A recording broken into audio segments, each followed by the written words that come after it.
Shukuru sana waandishi wa habari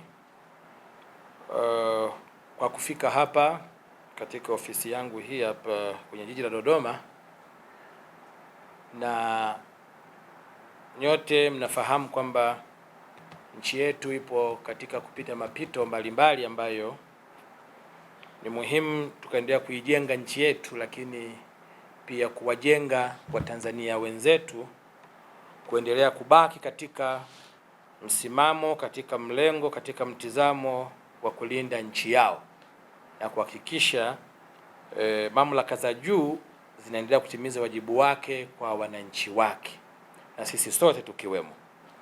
Kwa jina naitwa Mwesigwa Zaidi. Naitwa Mwesigwa Zaidi. Taaluma yangu ni mwanasheria na ni Mtanzania halisi, tena Mtanzania wa kuzaliwa. Uraia wangu ni wa kuzaliwa, sio wa kusajili. Sasa waandishi wa habari, nyote ni mashahidi kwamba iko taarifa ya chombo maarufu duniani cha CNN ambayo imetolewa hapo juzi, lakini taarifa ile kwa masikitiko makubwa imekuwa na mlengo wa kuligawa taifa letu, imekuwa na mlengo wa kudhoofisha vyombo vyetu vya ulinzi na usalama, imekuwa na mlengo wa kugawanya na kuwachanganya Watanzania, imekuwa na mlengo wa kuleta sintofahamu baina ya Tanzania na mataifa mengine. Sasa mimi nataka kujikita katika sura halisi, na kabla sijaanza, ni vizuri Watanzania wote tukafahamu kwamba leo tulipo hapa, unafuu na usalama tulionao leo ni kazi kubwa iliyofanywa na vyombo vyetu vya ulinzi na usalama. Hilo kwanza lifahamike. Pamoja na changamoto zozote zile ambazo zimejitokeza katika kutimiza wajibu wao, lakini kubwa na muhimu, tukubali na tushukuru kwamba tumevuka salama mpaka sasa. Pamoja na changamoto zilizopo, hakuna kazi ambayo inakosa changamoto, na kwa kuzingatia kwamba tatizo lile limetokea katika hali ya dharura, katika siku ya uchaguzi mkuu, nchi ikaingia kwenye taharuki, lakini leo hii nchi iko shwari, nchi iko vizuri. Kwa hiyo kwanza ni pongezi zangu na ambazo ningependa na Watanzania wenzangu waweze kuwa nazo vichwani mwao na kuvipongeza vyombo vyetu vya ulinzi na usalama, pamoja na changamoto ndogo ndogo ambazo zimejitokeza katika kutimiza wajibu wao. Sasa taarifa ya CNN. Taarifa ya CNN imeonyesha vitu vingi sana, lakini kwa masikitiko makubwa, na ni declare na Watanzania wafahamu kwamba mimi anayezungumza sio kwamba ni mtu ambaye sijitambui au ni mtu, hapana.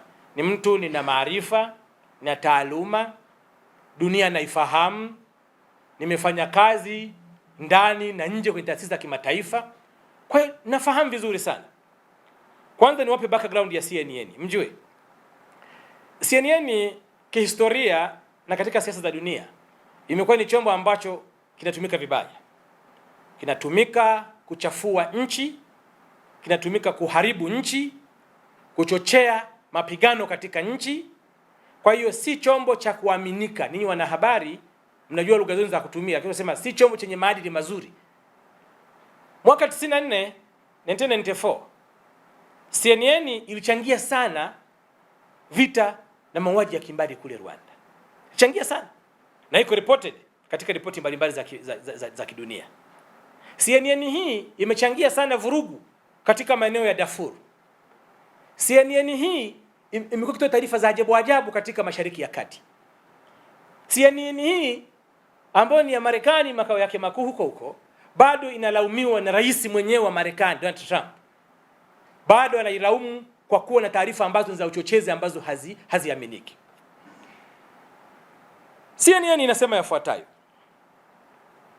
Moja, inaonesha picha za miili iliyokusanywa makundi, na inasema kwamba hiyo ni miili ambayo polisi wamerundika. Lakini CNN katika taarifa yake hiyo hatuoneshi mahala gani mili hiyo ipo, ni wapi.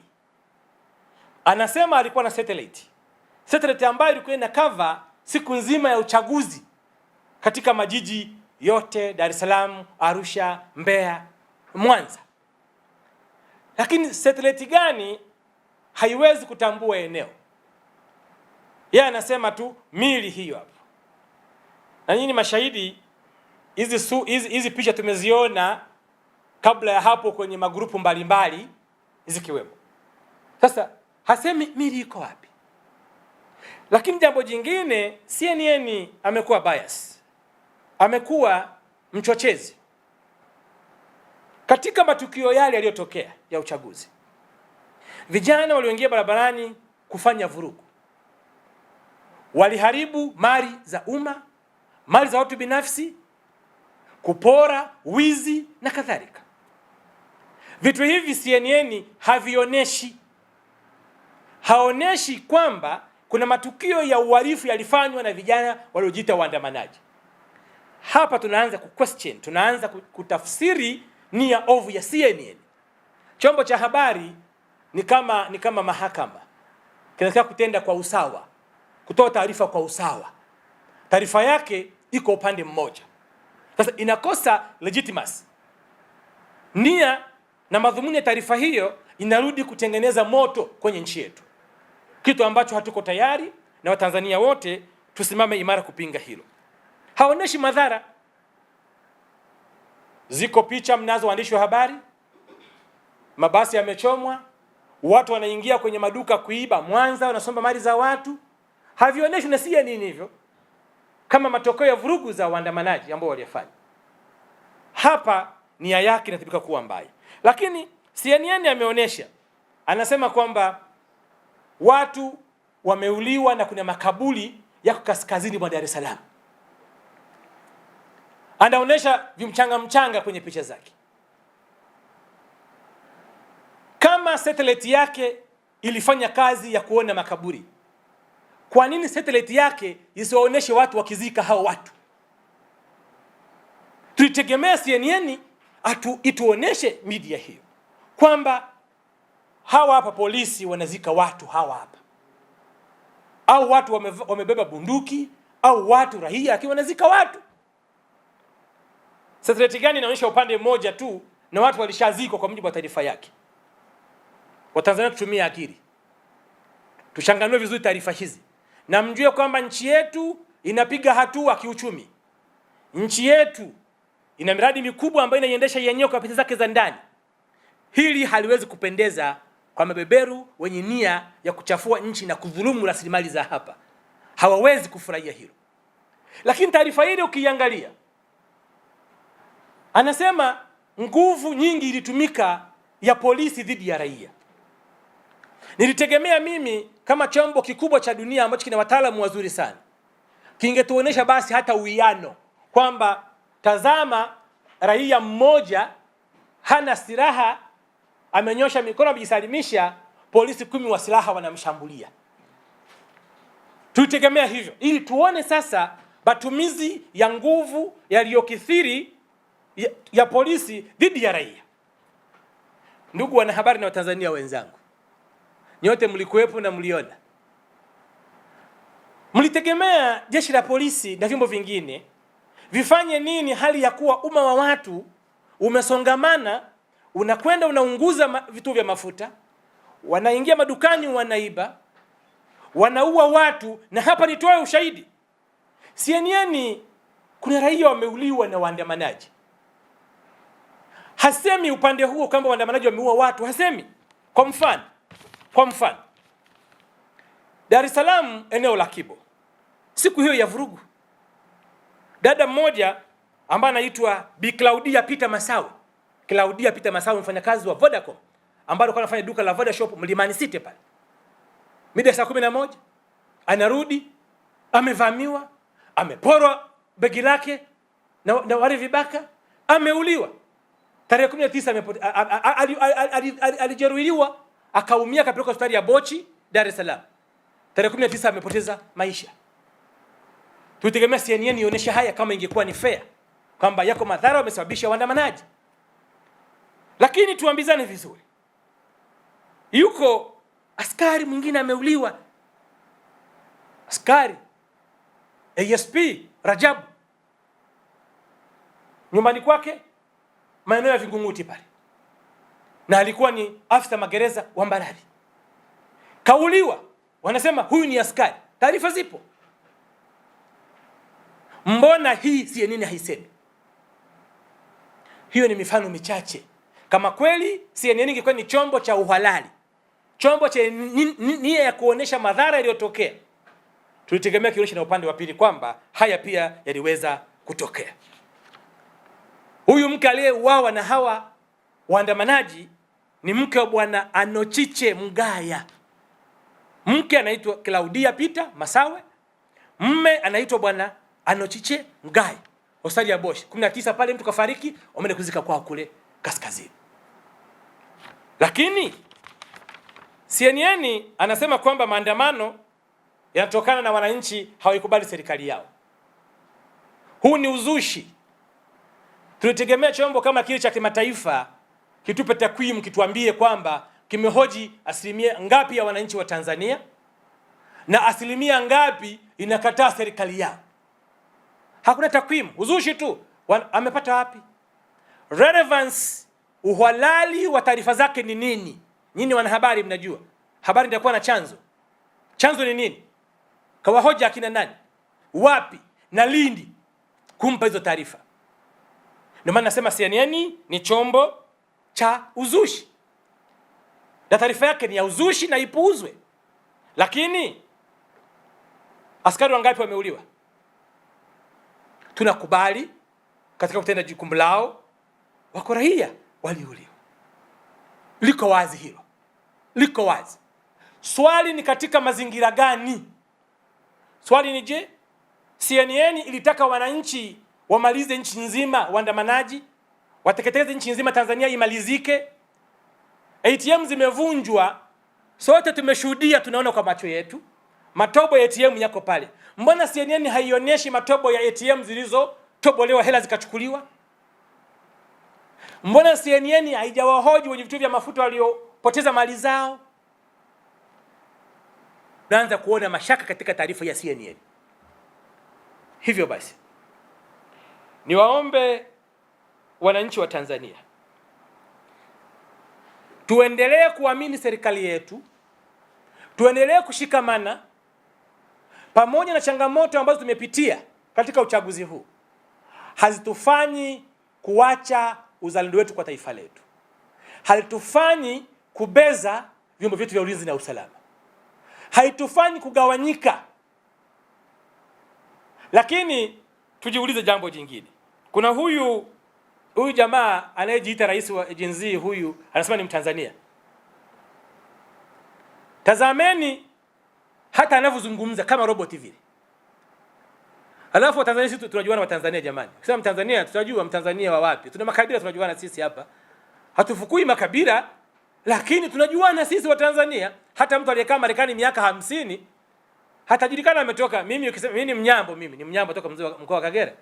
Najulikana sisi ukoo wetu, najulikana na familia yetu, najulikana ndugu jamaa, wananijua. Watu kama huyu ni Mwesigwa, ni Mnyambo wa sehemu fulani. Wewe unajulikana, ndugu yangu ni mtu wa sehemu, unajulikana Mtanzania. Hakuna Mtanzania neutral sisi hapa, kama kuna Mtanzania mwenye jina la Tanzania neutral. Tuna Mtanzania tunamjua ni Mtanzania Mzanzibari, ni Mtanzania Mchaga, ni Mtanzania Mkikuyu, Mkerewe, ni Mtanzania. Tunajua. Mtanzania wa wapi yule? Anajaribu kuaminisha vijana kwamba ni mwenzao wa Tanzania ili apate namna ya kuwaingia vizuri na kuwatumia vibaya. Kwanza niwape pole pia. Tuna nafasi hii kama Mtanzania pia kuwapa pole wote ambao waliguswa kwa namna moja au nyingine kwa kupoteza ndugu zao, kwa kupoteza mali zao, jamaa zao na marafiki zao. Niwape pole kabisa. Hakuna mtu anafurahi kwa namna yoyote ile ndugu yake kumuona ameondoka duniani, kwa namna yoyote ile. Lakini tujue kabisa kwamba ilikuwa ni mazingira ambayo hayazuiliki kwa namna nyingine. Halafu CNN inawapa wale vijana nembo ya waandamanaji. Nembo ya waandamanaji. CNN ni chombo kikubwa, kinafahamu nini maana ya maandamano, kinajua taratibu za maandamano, kinajua maandamano yanakuwa sasa maandamano gani yalikuwa yakianzia wapi kwenda wapi. Huu ni uchochezi, ni namna ya kuanzisha vurugu nchini, na sisi kama Watanzania tunaojitambua tutasimama imara kulinda nchi yetu. Hii nchi tutailinda sisi wenyewe, tutailinda vizuri sana.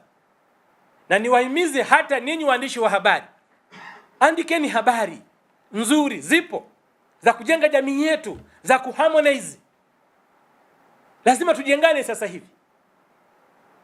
Aliyefiwa, aliyeibiwa mali yake, aliyepotelewa. Lakini niwaambie pia Watanzania mfahamu kwamba baadhi ya tuhuma zinazotolewa ni za uongo kwa vyombo vyetu. Ni za uongo. Baadhi, nimesema na mnikoti vizuri, baadhi ya tuhuma ni za uongo. CNN inasema hivi. CNN inasema, ni maneno ya taarifa ya CNN inasema hivi: kulikuwa na unfair election. Kulikuwa na uchaguzi ambao si wa haki, ambao waandamanaji waliamua kuandamana kupinga wa uchaguzi na kupinga tume ambayo si huru. Tume ambayo si huru. Tunamuuliza CNN, hili kalipata wapi? Kwa sababu wale watu hawakuwa na bango lolote la ujumbe wowote katika maandamano yanayosema. Kalipata wapi hilo CNN? Kwamba waandamanaji walisema tume si huru. Atuoneshe bango lolote katika taarifa zake zote hizo. Hakuna bango lolote la waandamanaji lenye ujumbe huo. Ninaposema CNN amepika taarifa, na maanisha hiyo, mazingira kama hayo. Lakini CNN kama chombo tunachokiheshimu hakikuzuiliwa kuwafika viongozi, hakikuzuiliwa kuwafika wananchi.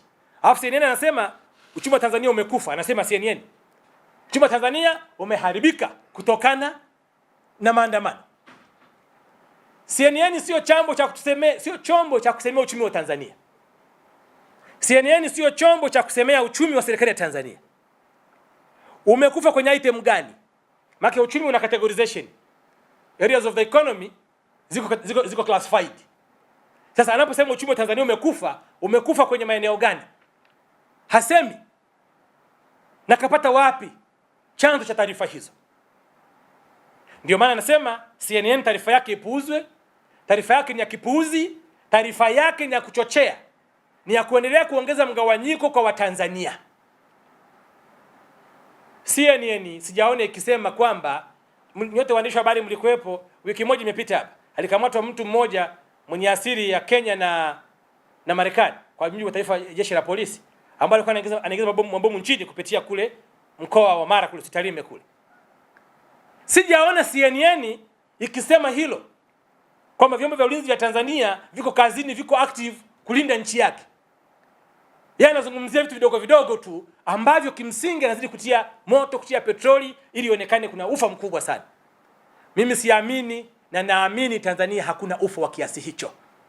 Ni matatizo yametokea madogo sana ambayo yanasuluhishika na hatua zimeanza kuchukuliwa, na niwaombe viongozi wote wa nchi yangu, wakuu wa wilaya, makatibu kata, wakuu wa mikoa, watendaji wa serikali popote walipo, wajitahidi sana kuharmonize, wajitahidi sana kwenda kwa watu, kujenga umma. Umma huo wa Tanzania bado una imani na serikali yake. Lakini pia hatuambii maandamano yalikuwa na watu wangapi. Nilitegemea tu relevance kwamba wananchi hawapende serikali yao. Katika milioni 65 wameandamana milioni 40. Ni 80% wa Tanzania. Hatupi takwimu za walioandamana. Sasa unasemaje leo kwamba watu wengi hawaipendi serikali yao? Huo ni uzushi. Lakini anajaribu CNN kuingiza chuki baina ya wananchi na vyombo vyao vya ulinzi na usalama. Ndio mkakati anaofanya huu. Niwaombe wa Tanzania, endeleeni kuviamini vyombo vyenu vya ulinzi na usalama. Tuendelee kushikamana navyo. Taifa hili linahitaji kulindwa na sisi wananchi kwa kushirikiana na vyombo vya ulinzi na usalama. Sisi ndio wenye dhima kubwa ya kutoa taarifa. Sisi ndio wenye dhima kubwa ya kushirikiana, lakini pia penye changamoto tushauri vizuri, kwa weledi, kwa nia njema, ili kusudi taifa letu libaki kuwa pamoja. Mwisho CNN imesema yafuatayo kwamba CNN inasema kwamba imebaini kwamba Tanzania amani hakuna, ndio inavyosema CNN, na ndio mwanzo wa vurugu hizo kutokea. Sasa anapozungumzia amani, atuambie ni lini Tanzania hii imekuwa na viashiria vya uvunjifu wa amani katika level ya kitaifa? Ni matukio gani ambayo ni literature review kwake anayatumia kusema kwamba haya ni uvunjifu wa amani ambao umekuwa katika historia mbalimbali? Nyote ni mashahidi. Chama kikuu cha upinzani Chadema kilisusa uchaguzi, kushiriki harakati za uchaguzi hata kabla ya tume ya uchaguzi kuundwa, kikasusa mwanzoni kabisa. Leo anaposema kwamba vyama vya upinzani vimezuiliwa kugombea, kushiriki, kwamba hakuna demokrasia, alitaka chama gani kigombea? Lakini amesema pia CNN kwamba miongoni mwa sababu za maandamano na vurugu ni kiongozi wa upinzani kuwekewa kesi. Anasema CNN, anasema tena hivyo, kuwekewa kesi ya uhaini. Nauliza Watanzania wenzangu na nyinyi wanahabari, kwani kosa la uhaini limetungwa juzi kwa ajili ya Lissu? Lakini je, Lissu ameshahukumiwa? Kama kahukumiwa, kesi inaendelea mahakamani. Lakini je, haijawahi watu kushtakiwa na makosa ya uhaini nje ya Lissu? Lakini swali jingine la msingi, je, ikiwa sheria imetungwa na makosa yamewekwa na adhabu imewekwa, kwa hiyo mwanasiasa akifanya kosa asishtakiwe mahakamani kwa sababu ni mwanasiasa? Yaani mahakama ipo kuchagua kwamba huyu ni mwanasiasa asishtakiwe, huyu mfanyabiashara asishtakiwe, huyu mtumishi wa umma asishtakiwe? Sidhani kama CNN wana akili nzuri. Sidhani kama wanajitambua vizuri katika hali kama hii. Ingekuwa sheria ilitungwa karibu na uchaguzi ikaweka makosa hayo na Lissu akakamatwa akashtakiwa, tungeweza kusense kwamba iko nia ovu dhidi ya huyu mwanasiasa. Lakini sheria ipo muda mrefu tu, ipo. Sasa anataka sisi kutishia serikali yetu kwamba watu wasichukuliwa hatua wanapotenda makosa ili nchi iendeje bila kufuata sheria? Serikali inafuata sheria, wananchi tufuate sheria, na wao wengine wote wafuate sheria. Hivyo ninaipinga vikali, na niseme kabisa na wao wasikie, kwa sababu wengine hawajui Kiswahili, wenyewe wale hawajui Kiswahili. I, Mwesigwa Zaid Siraj, being a Tanzanian of sound mind, I've passed through the whole called the CNN report of investigation over what happened during the general election on 29th October 2005. After I have passed through the report carefully, I come up with these findings. 1, the report is too fictitious, biased, and discriminatory. Such a report intends to disturb our nation, divide Tanzanians, and cause further insecurity to our nation, of which we are not ready to accept it. CNN report is lacking legitimacy and relevance due to lack of sources, credible sources. The report is too general. It has no proper and credible source where the information was collected. In so doing, I hereby call upon my fellow Tanzanians to oppose, disagree the report produced by CNN, as it is danger to our nation.